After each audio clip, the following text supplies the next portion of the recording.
Hello everyone, welcome back to my channel. This is the second part of the video, Portuguese exploration in the Indian Ocean.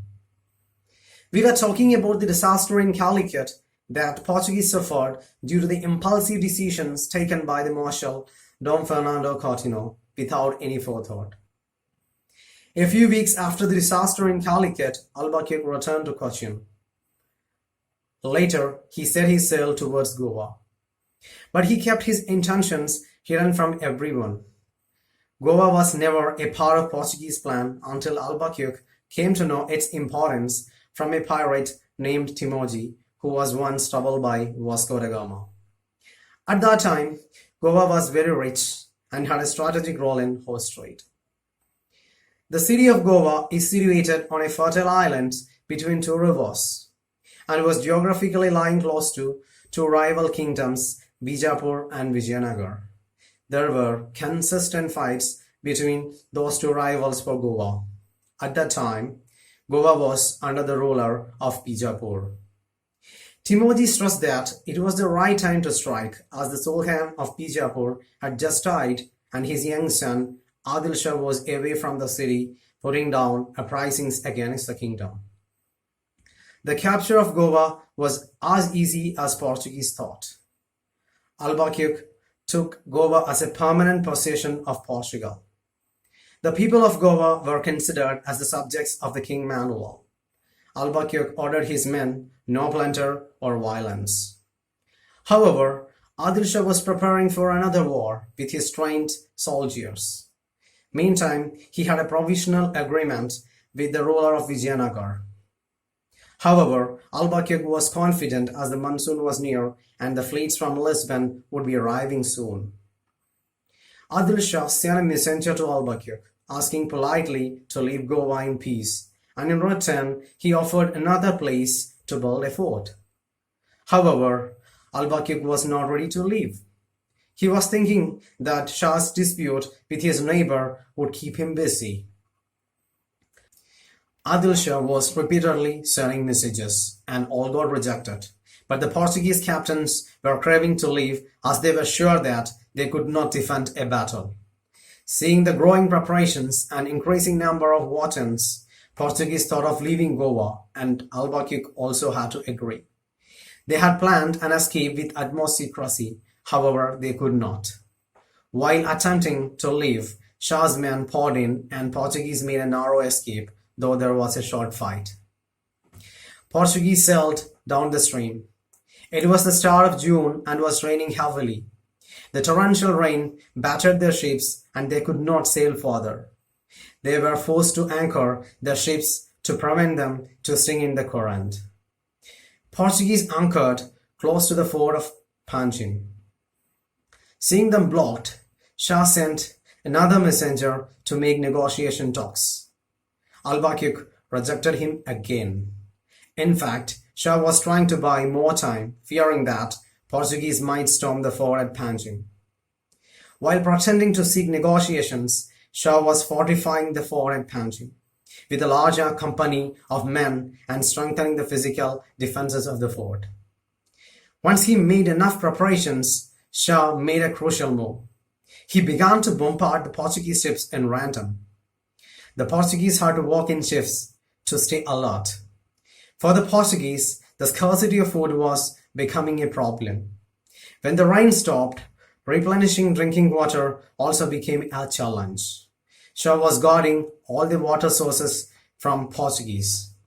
The Portuguese men even went to the jungle in search of water. They could get some barrels, however, they were dragged into a fight with Shah's men. One day, Adil Shah sent food and water to the Portuguese ships, saying that he wanted to win a honorable war and not to defeat the enemy by hunger. Albuquerque politely refused. Out of fear, many men from the Portuguese side deserted from the ships and joined Shah's side. Finally, Albuquerque decided to respond to his message, as he ended up in no choice. He sent negotiators to meet Adil Shah. Shah's demand remained the same. Albuquerque rejected his demands again and conveyed that no more messengers to be sent.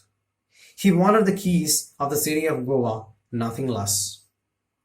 It was a stalemate situation. During this time, Al-Bakir came to know that many women and girl children from Goa were present in the ship. He was surprised to know this fact late. Some of the beautiful women were converted to Christianity and married to the men in the ships. Al-Bakir spared them and asked the rest of them to be produced before him.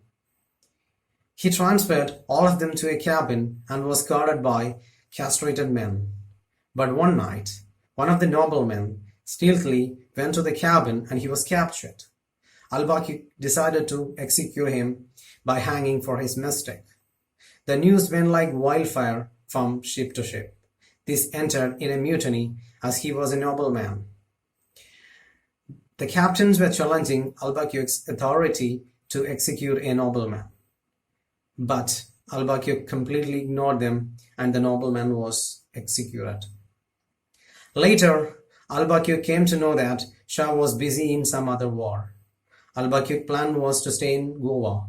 However, when the weather became favorable, he agreed to leave against his will as his men begged to leave. He set his sail towards the island of Anjadaiva. At Anjadaiva, Al-Bakir was surprised to meet a small squadron of 4 Portuguese ships going to conquer Malacca, present-day Malaysia.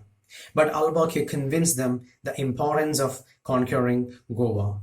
He also stressed that it was the right time as Adil Shah was busy in a war with Vijayanagar. Al-Bakir took the entire responsibility of the decision and a letter was sent to the King Manuel. Soon the whole fleet proceeded to Goa. Though Adil Shah was not present in Goa, he left with a substantial defense. The Portuguese attacked the city of Goa again. It was a bleeding fight and the resistance of Goa collapsed soon. The Portuguese burned the town and killed everyone opposed them. However, they spared Brahmins and Hindus. The river of Mandovi was filled red. Once again, Goa became Portuguese territory. Once Goa was captured, the focus was on Malacca. Malacca was an emerging merchant city, rich in spices and horse trade at that time. Already, Portuguese made an unsuccessful attempt to conquer Malacca and that left many Portuguese hostages there. Once the fleet arrived at Malacca, they waited for the ambassador of the king to come from the shore. The Sultan of Malacca sent messengers seeking for peace and Al-Bakir demanded for the Portuguese hostages. But the Sultan was playing a monsoon game advised by Gujarati merchants to slow down the negotiations until the weather forces Portuguese to leave. Al-Bakir lost his patience and bombarded the city. Then Sultan came for peace and released the hostages. Al-Bakir planned for another attack. He learned more about the defenses of the city from the hostages. He learned that the city was broadly divided by a river. If the bridge on the river was destroyed, the city would be isolated into 2 halves. When the fight became severe, the Sultan himself decided to contest in the war on his elephant. His war elephant and his men crushed everything on their way. The Portuguese had to retreat. Meanwhile, Sultan's elephant got injured and the Sultan managed to slip from the back of the beast. The wounded animal was roaring fiercely and made other elephants to scatter. In the whole confusion, the Portuguese stormed the bridge. Al-Bakir decided to pause the fight as his men were exhausted. Sultan again got some time to prepare for defense. He rebuilt defenses, barricades and made booby traps on the beach with poison tips. However, Al-Bakir's strategies were superior, though it was a slow process. Finally, he won the war and took the whole city under his control. Sultan and his family fled to the jungle. Then the city was raided and looting was allowed. Al-Bakir decided to build a fort there before leaving. Poor diet and fever made many Portuguese men down. After pushing the labor to the local people, Al-Bakir decided to leave. He left a garrison of 300 men and 8 ships crewed by another 200 men to guard Malacca. With the remaining 3 ships, he returned to India. But in the return journey, One of the ships was lost in the sea. The hostages in that ship killed their Portuguese masters and took the control of the ship. Portuguese had to abandon another ship as it was very old and was leaking heavily.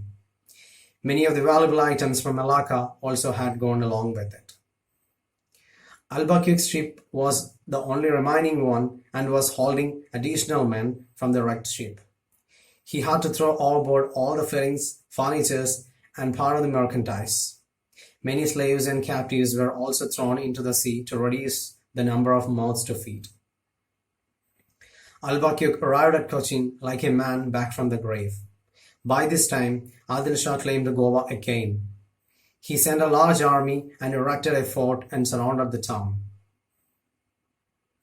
Albuquerque was waiting for the fleet from Lisbon.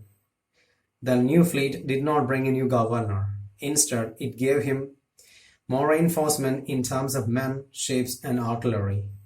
He went to Goa again, and after a short fight, Adil Shah had to raise a white flag.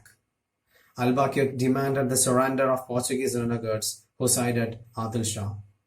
He agreed not to harm anyone, but they were tortured by plucking their beard, cutting off their noses, ears, hands, and thumbs, and many of them died. Everyone accepted the new reality of Portuguese immense power in the Indian Ocean. Ambassadors queued up to Goa to pay respect. Albuquerque also accepted the Muslim presence in the Indian Ocean and made alliance with them against the Mamluks. He manipulated the kingdom of Vijayanagar and Bijapur. He entered into relations with the Sultan of Gujarat. Samarin also accepted him finally. Samarin sent an offer of peace and a site for a fort in Calicut. For Samarin, Albuquerque had a cynical solution. He suggested Samarin's brother, who was a pro-Portuguese, to poison him. After Samarin died, his successor became a Portuguese puppet. In the Indian Ocean, Goa became the trading hub, and ports in Malabar lost its importance. In 1513, Albuquerque was preparing for the entry into the Red Sea. The navigation to the Red Sea was challenging due to low-lying islands and hidden shoals. It was impossible to sail without local pilots. Albuquerque's first aim was the port of Aden. He believed that Aden could be a secure base camp. Albuquerque reached Aden on 1513 April. The Sultan of Aden sent a messenger to inquire what the visitors wanted. Albuquerque conveyed that he was on his way to Jeddah and Suez to destroy the Mamluks' fleet. He demanded that the Sultan should admit Portuguese flag and open the city gates, but the Sultan did not accept any of his demands. Portuguese made attempts to enter into the city, but they could not climb the high city walls. Those who did were attacked by Sultan's men. Shortage of water made Portuguese to leave Aden without making another attempt to attack the city with their cannons. The Portuguese set their sail towards Red Sea. By the end of April, they entered the narrow strait of Red Sea. It was for the first time Portuguese penetrated into the Islamic world. The Portuguese fleet landed on a low-lying island, Cameron, in present-day Yemen. But they were trapped in the island for many months due to unfavorable wind. During that time, Albuquerque compiled detailed information about Red Sea. He sent caravels to collect information. Albuquerque was keen in getting the information about Suez, the northern end of Red Sea. From reliable resources, he concluded that the defeat at Diu, followed by the interception of wood supply from Lebanon, ruined Suez. In the meantime, the information about the attack happened in Aden, reached Jeddah, Mecca, and Cairo, and dipped those cities in great fear. Trade through the Red Sea was completely stopped, affecting the ports of Alexandria and Jeddah due to the Portuguese presence. Albuquerque believed that there existed a window of opportunity as there was no fleet capable to resist the Portuguese in the Red Sea. He also believed that the Mamluks could be easily destroyed as the Sultan's position was very weak. Albuquerque presented his vision in a letter sent to the King Manuel. Albuquerque was projecting Portuguese as a superpower to control the entire world known to them. By the middle of June-July, the wind direction had shifted and it was the time to sail back to India. On the way, Albuquerque bombarded the city of Athens. He spent almost a year in Goa building colonies and preparing for an attack in Athens. By the beginning of 1515, Albuquerque was ready for Athens. He was planning to enter into Red Sea and build a fort at Massawa on the western shore and then make an advance to Jeddah. However, the entire plan changed as the matter of Hormuz intervened again. Hormuz was an unfinished business for the Portuguese for many years. The kingdom was normally ruled by puppet kings. The power was on the hands of chief official of the king and his clan. The Sultan of Hormuz at that time was Turan Shah and his chief officer was Rais Nasruddin. Rais Nasruddin was sidelined by his ruthless relative Rais Ahmed. Ahmed kept both the king and his officer in trembling fear of their lives. Albuquerque reached Hormuz in 1515 March. On his arrival, Rais Nasruddin, who was in prison, was released and the king was kept in a secure palace. Ahmed was upset by the arrival of Albuquerque, but for the king it was his only chance. Ahmed was planning to lure Albuquerque ashore to catch him and kill him, but Albuquerque declined his invites to visit him. However, Albuquerque sent his captains to some houses along the shore. Albuquerque's plan was to obtain a secure position of their own. Albuquerque was ready to talk to the king or to his official, but not to Ahmed.